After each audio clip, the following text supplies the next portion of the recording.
a very difficult hop and then was wild with his throw.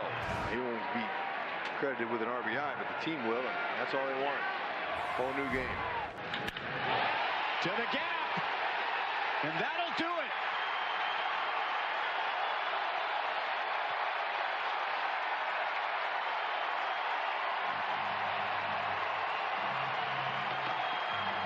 Thank you, my friend. How about those Royals, huh? Yeah, I mean, there were another game where a ton of stuff went on. I mean, it was relatively low scoring, but there was a lot of stuff going on in that game. And Javier hadn't given up a run until that fifth inning all year. And watching him pitch, you can see why. I mean, there's tons of deception. There's slow breaking ball, the good changeup, the rising fastball. And the guys were hanging in there. They were putting together some pretty good at-bats. I thought we swung the bat, drove the ball around the field a little bit with nothing to show for it. And then the sac fly and Bobby's triple were huge. And then Vinny getting the ball in play, awkward spin there, made it a tough play for Bregman. So, and both, they ran some good relievers out there. There's tough at-bats. We had a couple chances that we didn't capitalize on, but overall just staying with it. I mean, I was really happy that Salvi did it, quickly, a lot of stuff that you don't have to try to figure out from then on out.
Good morning, Kansas City. This is the Border Patrol on Sports Radio 810 WHB.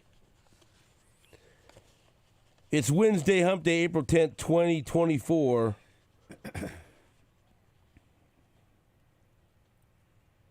Stephen St. John, a very throaty Nate Bukaty.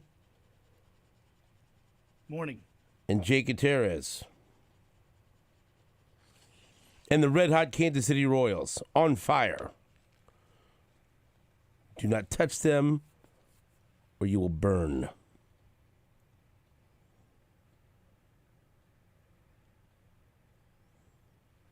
The Royals beat the Houston Astros in dramatic fashion in 10 innings last night, 4-3. Game winner by Salvador Perez. Boy, Thank you, my friend. Boy. Thank you, my friend. Boy, oh boy. Hey, that's something. And now the Royals are 7-4, including a beautiful 6-2 record at home. Hello. Man, oh man. Royals are red hot. This is crazy. I was at had a lunch meeting with a valued partner client. Had a lunch meeting over at our friends, with our friends at Amini's. And we were enjoying some Meat Mitch barbecue and discussing the goings-on around Kansas City. And someone asked me, hey, are the Royals good? And I said, hey, I think so. It's early, as they say in baseball, but I think they are. And then we had a nice discussion about the upgrades they made to the rotation, the emergence of some young players, the recent excellence of the bullpen. And so I don't know how good they are, but If the question today is, are the Royals good? The answer is yes. A hell of a lot better than they were last year. We can all agree to that. That does it. That's a low bar. But, so far, they've exceeded all expectations that I've had for the first couple of weeks of the season. And last night was a good example, I thought, of Cole Reagan showing that he really can be a number one, a frontline starting pitcher. Because, and you say, well, you're crazy. Look at his line. He wasn't that good last night.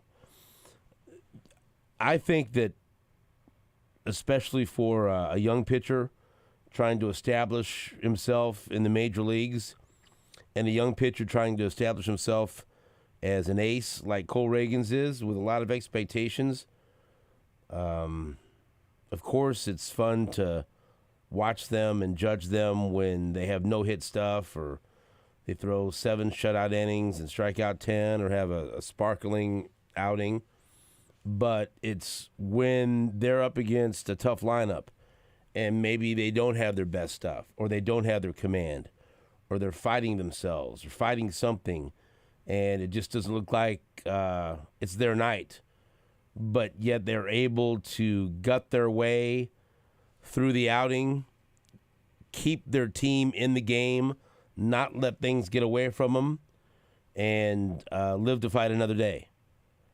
Cole Reagan's was not on last night, but if you told me he pitched 5 innings and gave up 10 hits against the Astros, I'm thinking, oh boy, 6, 7 runs. What was the score when he left? He gutted his way through 5 innings, and when he was done, he'd only given up 3 runs. Now, is that great? Do you want him to do that every outing? No, sir. It took him 96 pitches to get through 5 innings. He gave up 10 hits, only gave up 1 walk, 5 strikeouts, but only 3 earned runs. And what did that do? That allowed the Royals to come back, because after he had thrown 5 innings, the Royals came up in the bottom of the 5th, put up a 3 spot, and tied the game. That very easily could have been 5 or 6-0. And then we're not talking about the Royals with a comeback victory in 4-3. We're just talking about, well, the Astros are really good. They were too much for Cole Reagan's last night. It wasn't his night. He'll bounce back next start, and let's see if the Royals can win the next 2 against Houston. Instead, we're talking about, hey, Cole Reagan's, and I really look forward to talking to Mike Boddicker about this here in a little bit. Cole Reagan's didn't have his best stuff. Cole Reagan's, it wasn't his night. And he got through 5 innings. He only gave up 3 runs. He left the game in a manageable situation, a reasonable situation for the Royals able to come back, and they did. And it was 3-3 at the end of 5. And then we go to the next really good story from last night, really positive. The bullpen did their job again. So how many games in a row now that they haven't given up a run? 5 games in a row? They didn't give up any runs in the 4-game series against the White Sox, and they didn't give up any runs last night. And that's a big spot for them last night, because when the bullpen takes over the game, it's 3-3 after 5. And they give up nothing. Anderson, Stratton, Schreiber, MacArthur combined for 5 scoreless innings. Gave up 4 hits. Struck out 5, and walked no one. Walked no one. So the combination of Reagan's and 4 relievers, 5 pitchers combined for 10 innings and walked 1 guy. Throwing strikes. Struck out 10, and they got through it.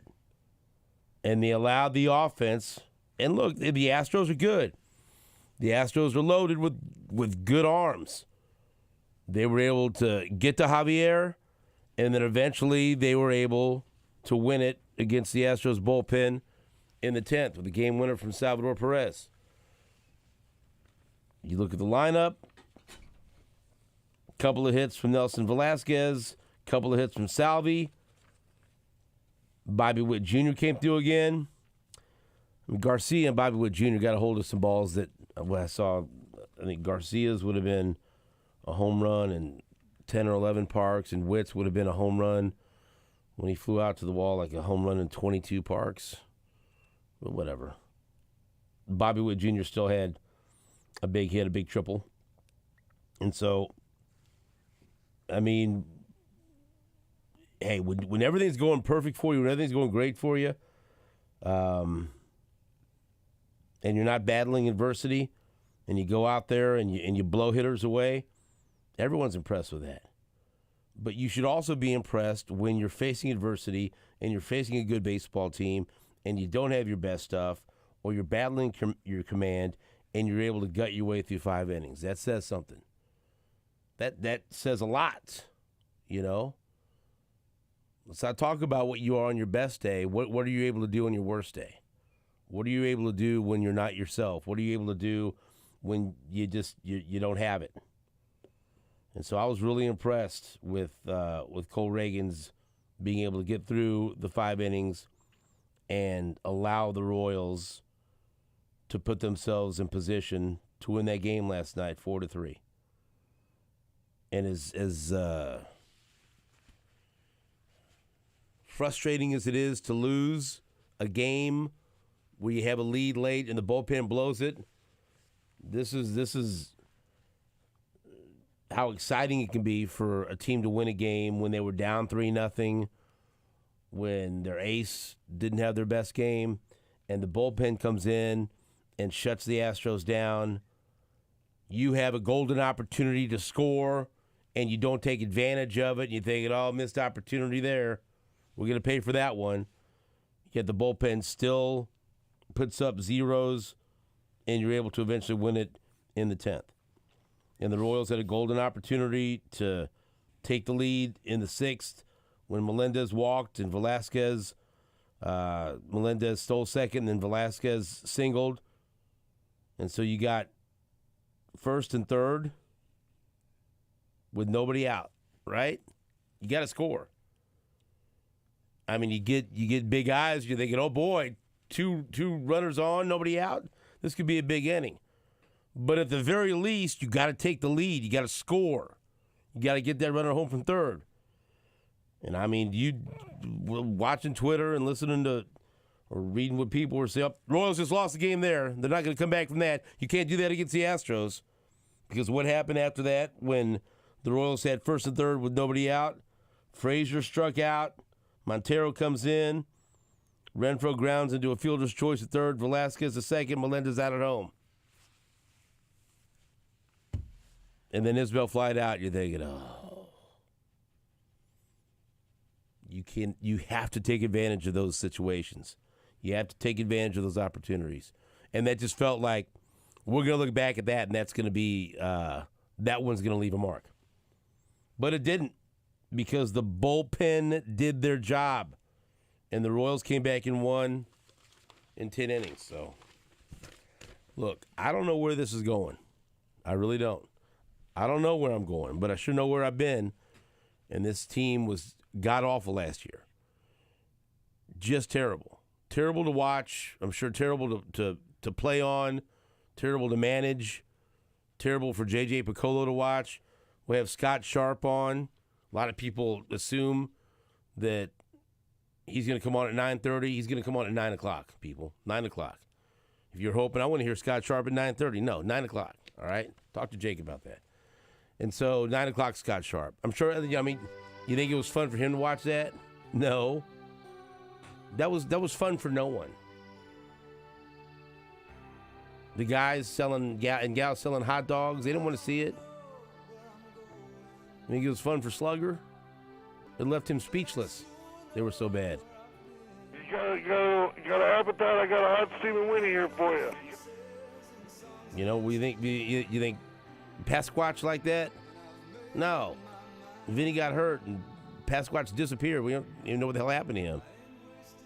He got depressed and he was up in the mountains somewhere. I don't know. He disappeared like he does. So, and again, I don't know where this is headed. But just to have a team that was so how many games did they lose last year? What was their honestly, I've tried to erase that from my mind. It should be on the tip of my tongue, ready to tell you, but I don't hold on to those things. I try to forget they happened. Say the record. I knew it was over 100.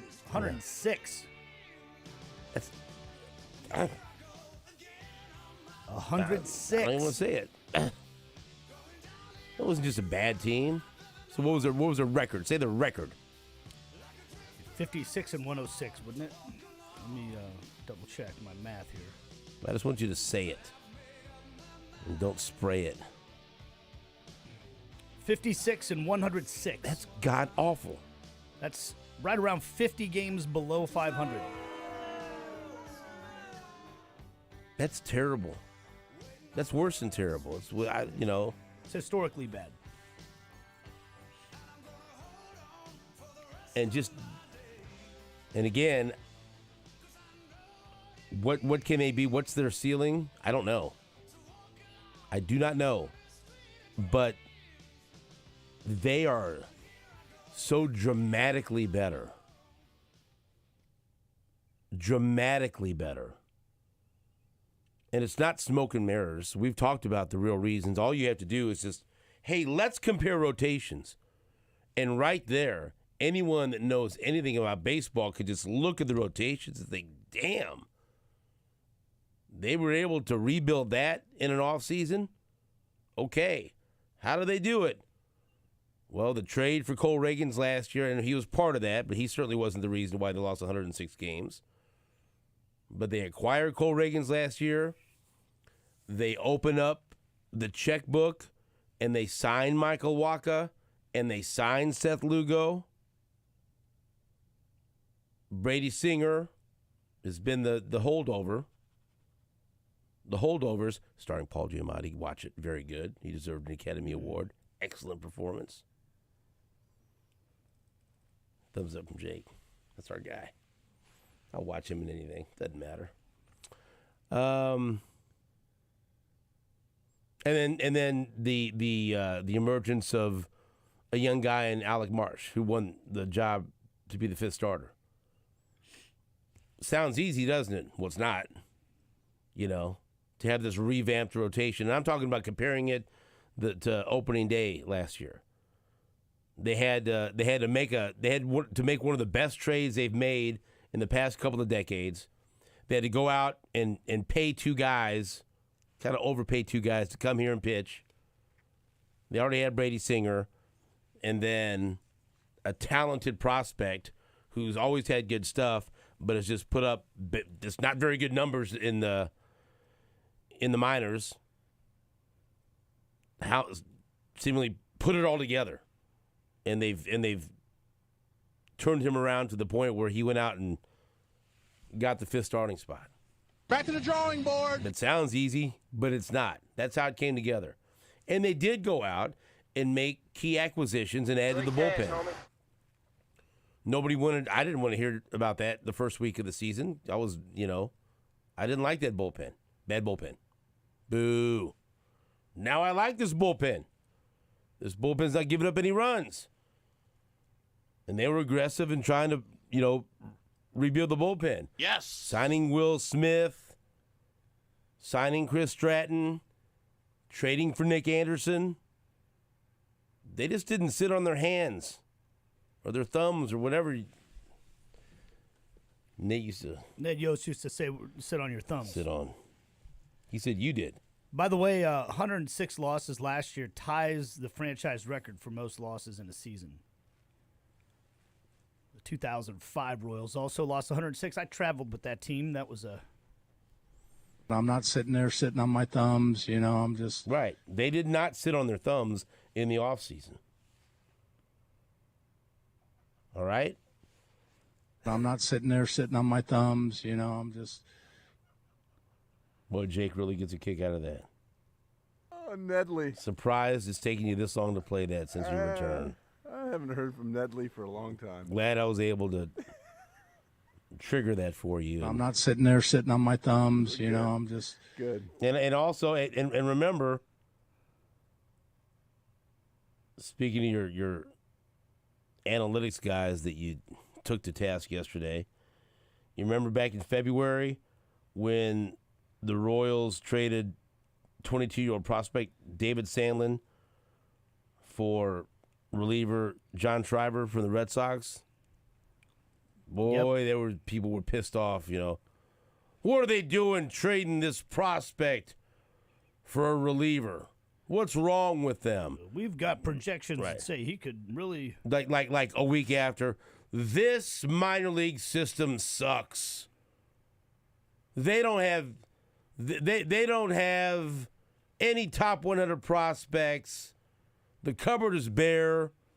This minor league system is an embarrassment. A week later, they trade one of those prospects for a good reliever.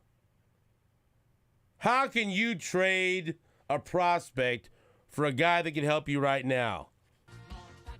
Wait a minute, I thought the system, last week you said, how can you trade a guy with that upside for someone who might help you right now? What are they thinking? What are you thinking? I don't know. What are you? They are good. No, we trade. No, we don't trade them. We do trade them. The system sucks, but don't trade any of them. Help me. And guess what? John Schreiber looks pretty good, doesn't he? And I get it. It's not, you don't want to do that all the time. I don't want to, every month say, hey, here's another prospect for a reliever. No, but when you're trying to rebuild a bullpen and you identify, look, relievers, relievers cost a lot. Go ask the Rangers what it cost them to get Aroldis Chapman. Now, are they mad? No, they won a championship. But the Royals got Cole Reagans for a reliever. And so David Sandlin might do something someday. But when you're trying to build back to respectability, I was okay with it. And yesterday when we asked, hey, Bluma, you're a former Royals reliever. Who impresses you the most so far? Whose stuff do you like? Who do you say first? Schreiber. Like, okay. All right. And at the end of the year, we might be talking, damn, that was a hell of a trade.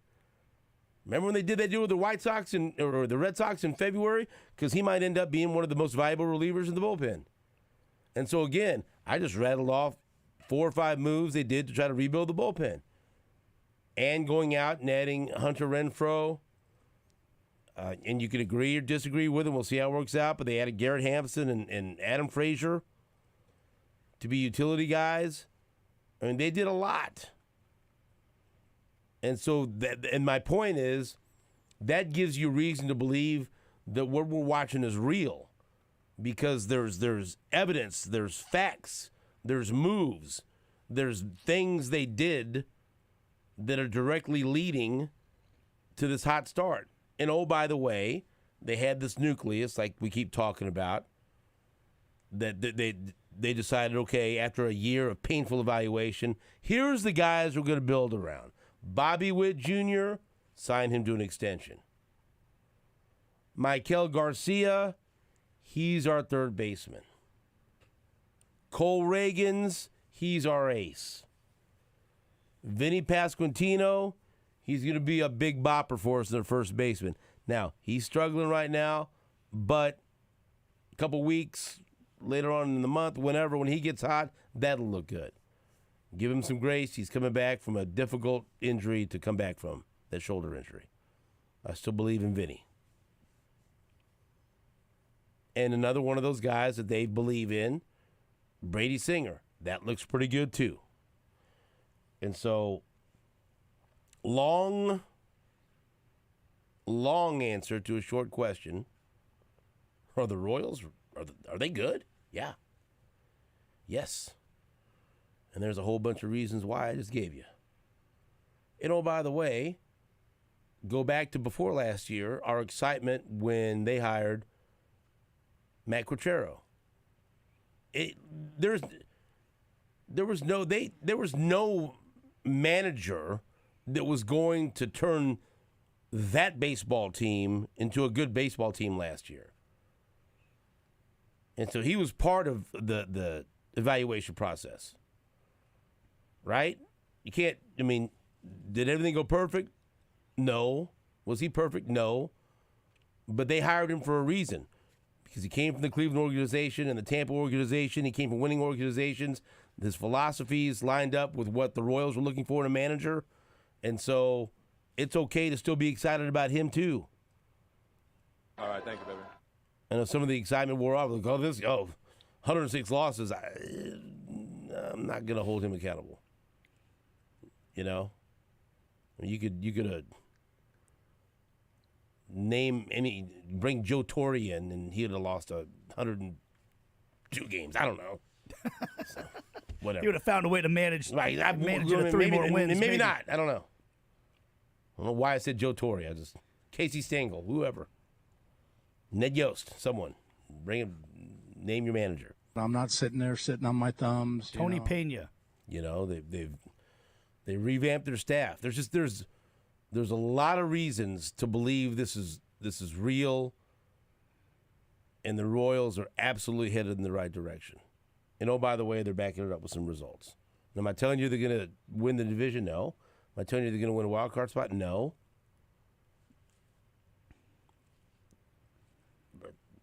But you can dream on it. They might. Thank you, my friend. I'm not at all. I'm also going to tell you they're not. I would have told you from opening day and every day of the season last year, they're not. There's no chance this team's going to the playoffs last year. I don't know, man. They could. There's a lot of talent. There's a rebuilt rotation, a rebuilt bullpen, exciting young players, supplemented with some key veteran acquisitions, and a good, solid manager that's on the upswing. There's a lot of things I like about this baseball team.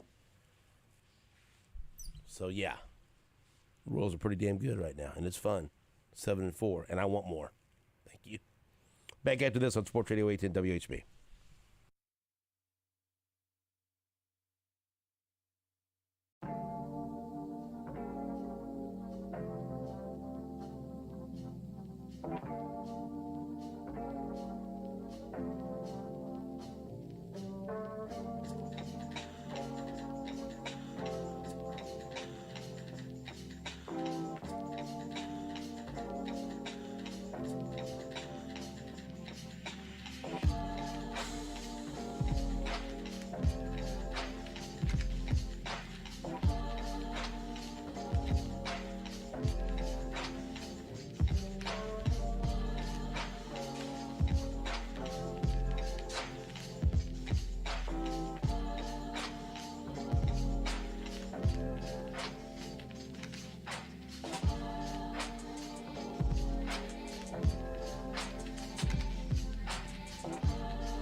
See how long Jake continues to ignore my DMs.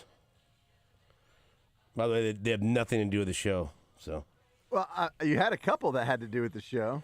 well, the two most recent ones don't. You got to be careful with this. Yeah, you gotta watch yourself.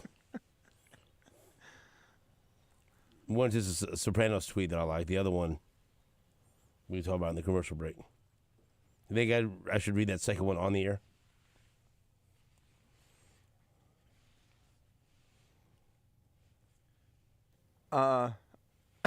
Do I think you should? Yeah. Yeah, I do, but would I suggest it? I probably would. Does it make you laugh? I probably would not suggest you doing that. What if that's what he really said? Well, I hope it is. A lot of smoke around maybe Scott Drew in the Kentucky job. What you think of that? I mean, I saw a couple of fake accounts out there reporting that he was already taking the job, right? Last night. And then I guess there's some real smoke around it too. Made me think about it. I kind of have been with DeCourcy where it just doesn't seem like it would fit for him as well as Baylor fits for him.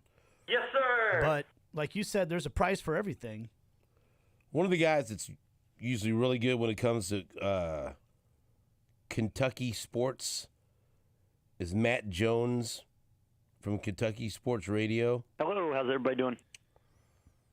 By the way, did you see that Netflix series that he was featured on with former WWE star Al Snow? No. About the small wrestling company that they own now and the day-to-day operations of it. Who, Scott Drew?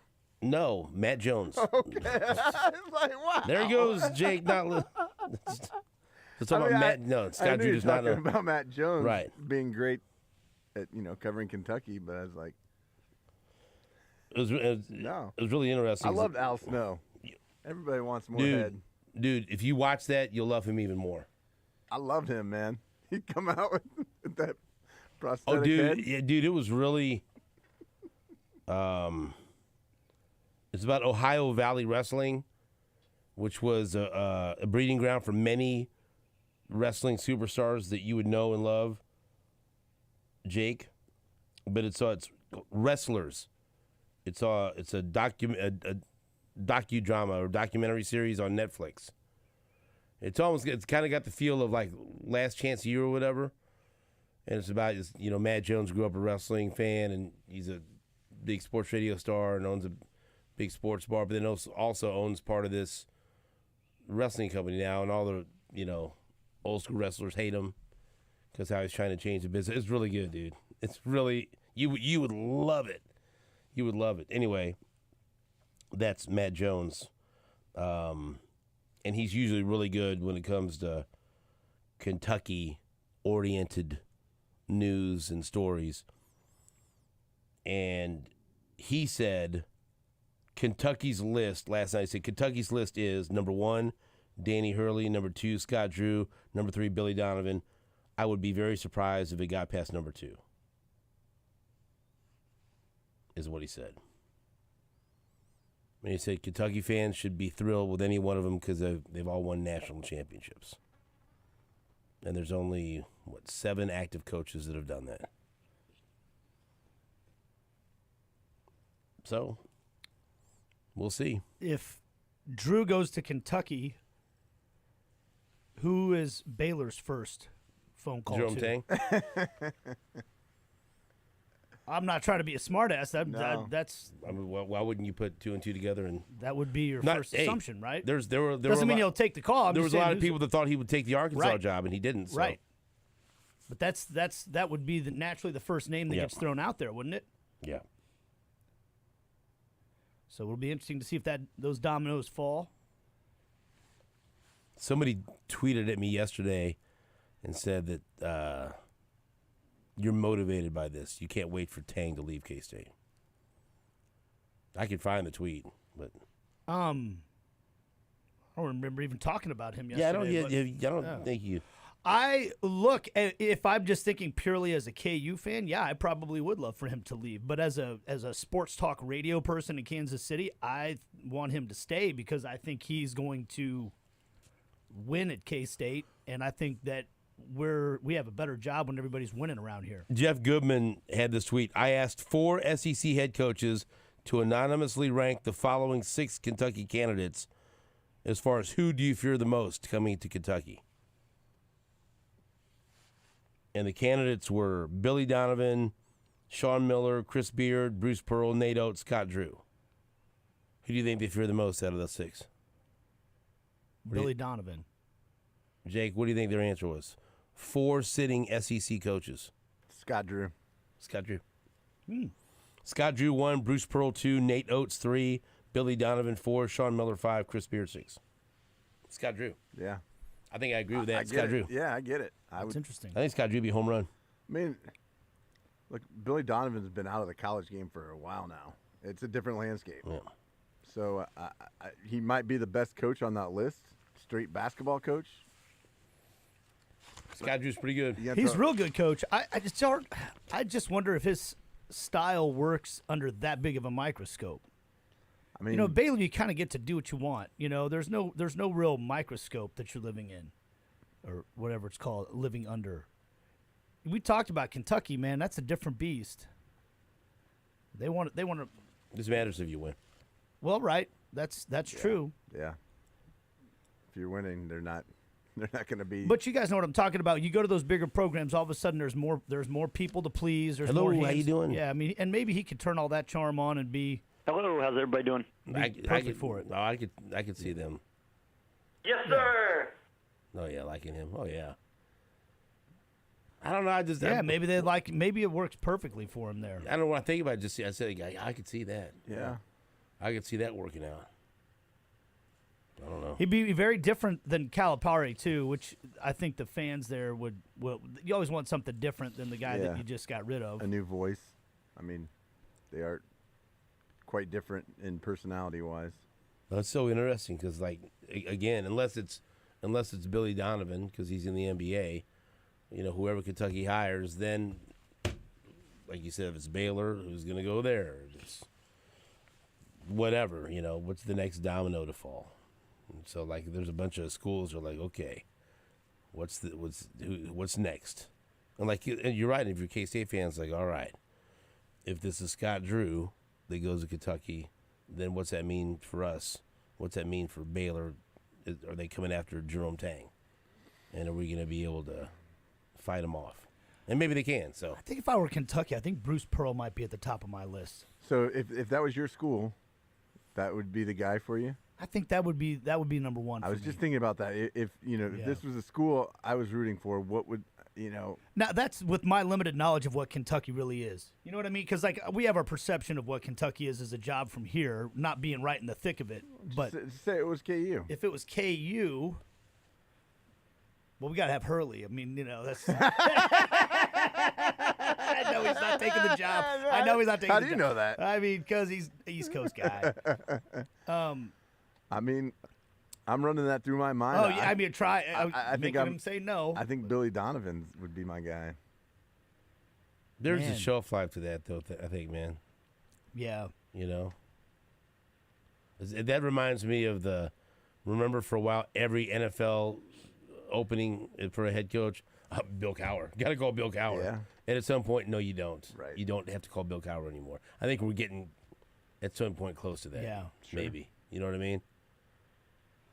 God, I don't know that I really would be fired up about any of those guys if I was KU. I guess. But I will say this: it seemed like the word out there was Billy Donovan. One of the reasons he left because he hated recruiting. He's got tired of everything. Yeah.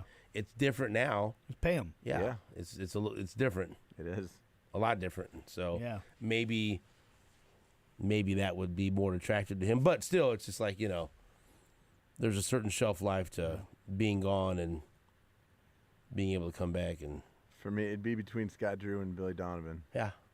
Could you imagine Scott Drew coaching at Kansas? Yeah. Oh my God! I don't know how KU fans would react to that. Well, Not well. I don't know how they would react. Like I to don't that. see Scott Drew going, West Coast or East Coast or whatever. No. But I can see Scott South. Drew in Kentucky. I can see Scott Drew somewhere in the Midwest. Yep. Yeah. Mike DeCourcy always talks about fit. Yeah. Like you said, Danny Hurley. It's hard to Yeah. I don't know.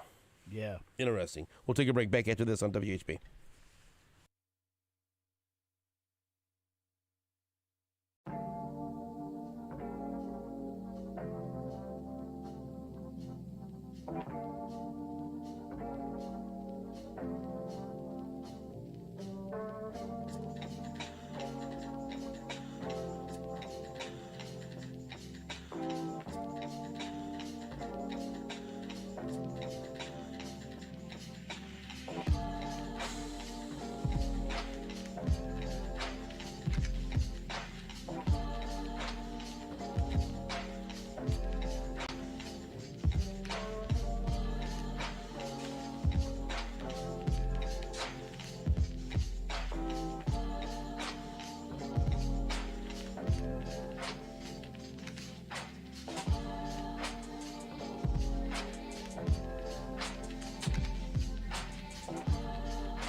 You did. Yep.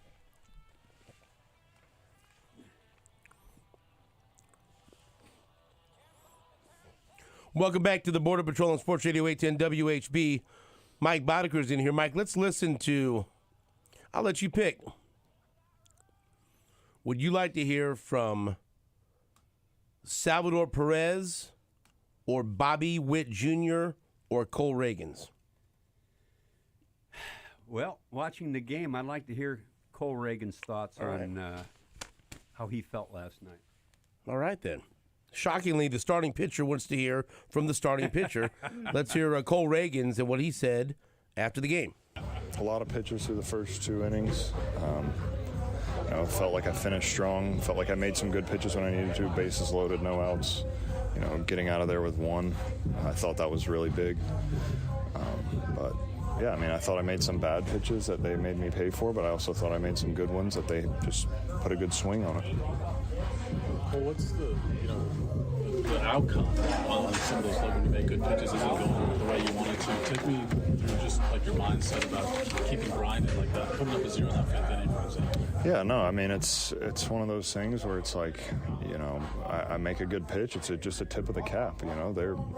They're good players. We're good players. It's like sometimes that's just what happens. You just keep attacking, keep going at it. What you see out of the bullpen coming in after he didn't pick you up? Huge. Those guys are incredible. They pitched incredible. They kept us right there. That's really, really big.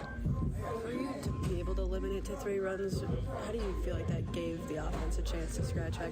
3 runs is not insurmountable.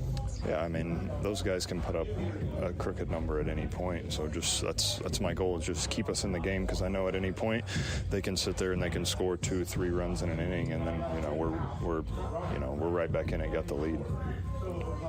Just what your command, did you feel they laid off some good pitches? But Yeah, first pitch strikes I don't think were great tonight. I thought I made some, like you said, I made some good pitches they laid off of. It's just trying to telling myself attack, just go at them, so. That was Cole Reagans, and I don't know if you listened to what we talked about in the first segment and what my thoughts were about Cole Reagans. A little bit. I'm always impressed to see when a starting pitcher maybe doesn't have their best stuff or doesn't have their command or fighting whatever, and they're able to gut through. It took him well over 90 pitches to get through his 5 innings, gave up 10 hits in 5 innings, but limited the damage and only gave up 3 runs, and that allowed the Royals to be in position to come back and ultimately win the game. Well, I think you've heard me say this about 50 times since I've been on air. 51 now, come on. Okay, 51 times. Your job as a starting pitcher, and you don't know what you're going to get that day. You give your best effort, and you give your team and yourself a chance to win a ball game. And that's what Reagans did last night. He didn't have his command, his location. I'd say more location. His stuff is great, obviously, but you have to get ahead of hitters, and you have to stay out of the middle of the plate. And he didn't. But you have those games. But limiting that team to 3 runs in 5 innings, pretty damn good when you don't have your command. He pitched out of tough times and had some struggles right through the early innings, and and I agree with him. I thought he was starting to get his command and his location that last inning. But he's up at 100 pitches, and it's like, you're 100 pitching the 5th. You're not gonna go too deep in this game. But you give them a chance to win, and they did. Even though it was softball, beer league softball style, they still won. I shut the game off after the 9th inning because I refuse to watch any baseball where they stick a runner out there. You're still mad about that? You showed them. Yeah. Well, I don't care. I won't watch it. You missed out on a fun ending. Really? You missed out on a Salvi walk-off. Yeah, walk off. But we had guys walk off. We had guys on first and third, second and third with 1 or no outs and didn't score. Okay. So yes, so there was no given they were going to score in the 10th. Yeah, and they did. That's the thing. Nobody will bunt. Nobody does anything. So it doesn't really matter. I can't sit there and say, okay, 1 pitch, 1 hit. If it was a home run, fine. But just a hit, you shouldn't win. You have to work to win a game. Salvi drove it to the wall. Yeah, which is with Salvi, it might have been a single. You don't know. He's getting slower, guys. Hey, you know what? Aren't you glad that it didn't cost the bullpen to have to pitch more innings? That game could have gone on forever. Yeah, well, I'm glad. I just won't watch it. I refuse to watch a beer league old men's softball. You just don't like the rule. I hate the rule. I think it's crazy. It's stupid. Nate loves the rule and says it's better for baseball. Yeah. For him it is, not for me. I want to go to bed. Yeah. Let's get Well, he this did thing I went over to with. bed. I didn't really care. Yeah. I'd like to. I got to see a walk-off before I went to Good bed. for you. Woo. Yeah, good for me. It was Good fun. It was for you. awesome. Yeah, Look at Salvi. Perfect. Royals win. I'm Seven- happy they won. 7-4. I'm happy. We'll get into the Royals because I've seen every team in this division play with my baseball package. We're as good, if not better, than any team in this division. As long as it doesn't go to extra innings, he's watching.